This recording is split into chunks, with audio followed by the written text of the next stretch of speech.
यही भैया जौन के एगो दहेज पर गाना गावा तानी जो हमारे ओम प्रकाश भैया के बहुत अच्छा गाना है। वो हम लाइव में गा रहल बानी, कृपया जरूर सुनिएगा। कि कहाँ जाई कैसे जाई और के करी दुआरी आता के करिया गानावा हो।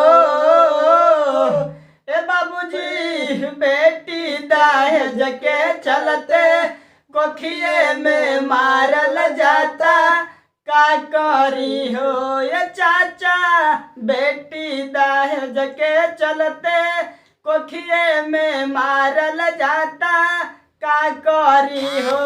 कहाँ जाई कैसे जाई के करी दुआरी आता के करिया गानावा हो। ए बाबूजी बेटी दहेज के चलते कोखिए में मारल जाता, का करी हो।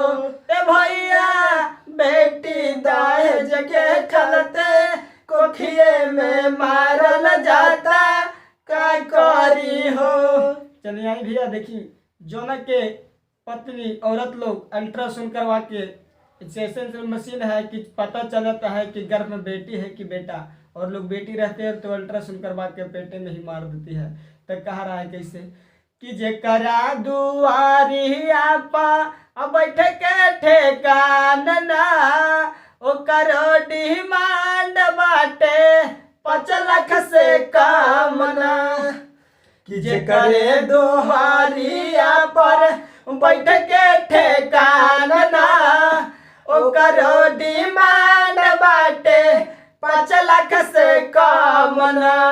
यही सोची सोची हमर अपन भइल माना माता सुन संसारवा हो।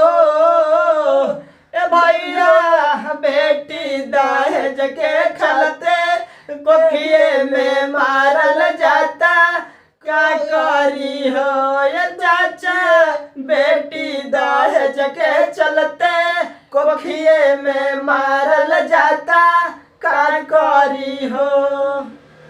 चलिए भैया नमस्कार, हम के आशीर्वाद दुलार दी और गाना के सुनिए।